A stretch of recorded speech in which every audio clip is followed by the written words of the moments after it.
Beneath the restless streets of modern London, under the rumble of buses and the glow of glass towers, a river still moves in darkness. Most people never think about it. They hurry across intersections, step into office buildings, sip coffee beside polished stone pavements, unaware that water is flowing quietly below their feet. This is the Walbrook, Roman London's lost river, once a living stream that shaped the birth of a city. Nearly 2,000 years ago, when London was not yet London but Londinium, the land looked very different. The Thames was wider and wilder, its banks marshy and unpredictable. To the north, gentle hills rolled downward toward the river. From those higher grounds, somewhere around what we now call Shoreditch and Finsbury, a narrow freshwater stream began its journey south. It slipped between grassy slopes and patches of woodland, clear and cold, carving a natural path toward the Thames. That stream was the Walbrook. When the Romans arrived in Britain in AD 43 under Emperor Claudius, they were not just conquerors, they were builders. They understood water. They knew that a settlement without reliable freshwater could not survive. When they established Londinium around AD 47 to 50, they chose the site partly because of the Thames, a gateway for trade, but also because of smaller waterways like the Walbrook. The Walbrook divided early Roman London into two halves. To the west rose higher ground near Ludgate Hill. To the east stood the area that would later become Cornhill. Between them, the Walbrook ran like a natural boundary, cutting through the heart of the settlement. It was not a mighty river, but it was steady and dependable. In a world without modern plumbing, that meant life. At dawn in Roman Londinium, mist would gather over the stream.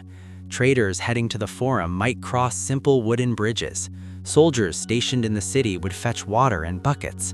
Children might splash along the edges where reeds grew thick and dragonflies hovered in the summer air. The Walbrook was woven into daily life. Over time, Londinium grew.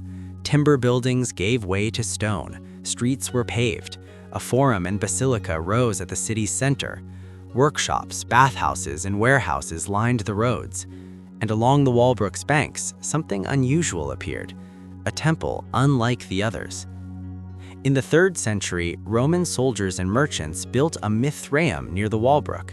It was dedicated to Mithras, a mysterious god associated with light, loyalty, and the slaying of a sacred bull. The temple was deliberately built close to water. The sound of the stream would have filtered through its walls during ceremonies held by torchlight.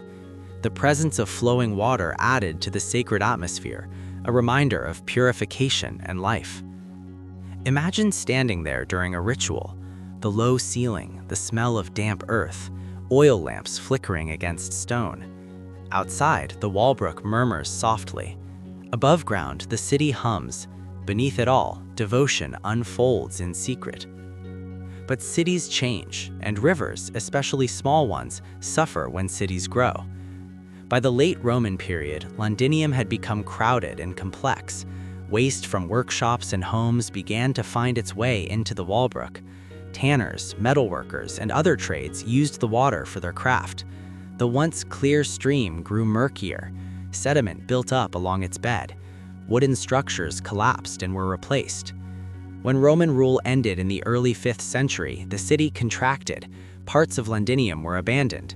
The Walbrook continued to flow, but without maintenance, its banks became marshy again. Over the centuries that followed, Anglo-Saxon and medieval London slowly rose from the Roman foundations.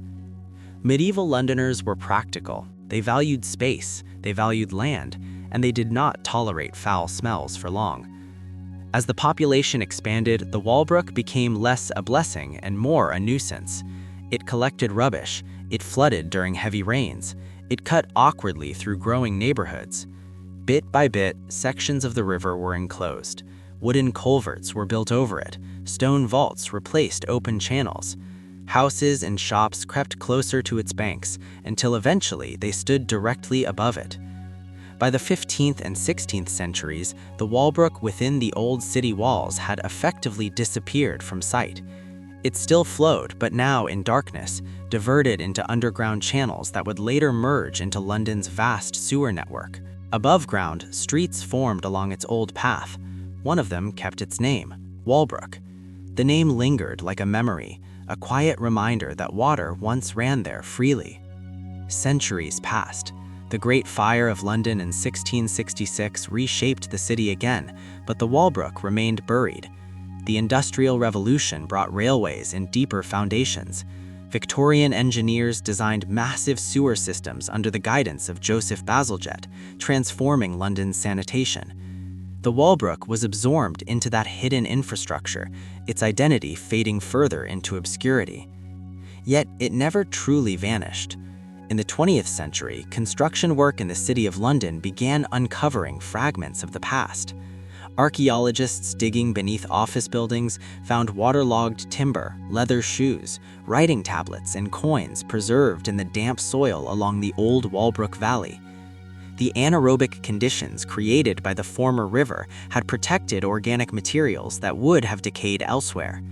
And then, in 1954, something remarkable happened. During the construction of a building near Walbrook, workers uncovered the remains of the Roman Mithraeum, stone walls, sculptures, altars.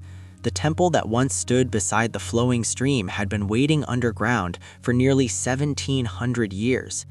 The discovery stunned historians and the public alike. It was a direct link to Roman religious life and a powerful reminder of the Walbrook's significance. Today, the reconstructed London Mithraeum sits near the site, inviting visitors to descend into a carefully curated space that evokes the ancient temple. As people step down into the dim light, they symbolically follow the path of the Walbrook, down into the hidden layers of the city. If you walk through the modern financial district, you might not notice anything unusual. Glass skyscrapers reflect the sky, bankers stride between meetings, delivery trucks unload goods. But beneath those polished pavements, the Walbrook still flows southward toward the Thames, confined to pipes and channels. It no longer glitters in sunlight. It does not nourish reeds or host dragonflies, but it shapes the land nonetheless. The slight dip in certain streets, the alignment of property boundaries, even the pattern of archaeological finds, all echo its ancient course. There's something deeply human about burying a river. It speaks of ambition, of expansion, of the desire to control nature. London grew because it mastered water, bridged it, channeled it, harnessed it. But in doing so, it also erased visible traces of the very features that allowed it to exist. The Walbrook is not alone. London has other lost rivers, the Fleet, the Tyburn, the Effra, all hidden beneath asphalt and stone. But the Walbrook holds a special place because it ran through the very core of Roman Londinium. It was there at the beginning, when the city was young and uncertain. Sometimes, after heavy rain, Londoners report hearing unusual echoes beneath storm drains, water rushing faster than usual, a faint reminder that the city's foundations are not solid stone alone, but layers of soil, timber, and forgotten streams. Imagine peeling back the centuries, removing the glass towers, the brick warehouses, the medieval lanes. Beneath it all, you'd see a slender river cutting through green slopes toward a broad, tidal Thames. You would hear birdsong instead of traffic. You would see Roman citizens crossing wooden bridges. The Walbrook would be alive again, sunlight dancing on its surface. History feels distant, locked in museums or textbooks, but the Walbrook teaches a different lesson. It reminds us that the past is physically present beneath our feet. Cities are not built once, they are built over and over again, layer upon layer, and sometimes the oldest layers continue to flow quietly in the dark. The next time someone stands on Walbrook Street, checking their phone or waiting for a bus, they're standing over 2,000 years of memory. Below them, the same watercourse that nourished Roman Londinium still makes its patient journey to the Thames. Invisible, persistent, unforgotten. The river may be lost to sight, but it is not lost to history.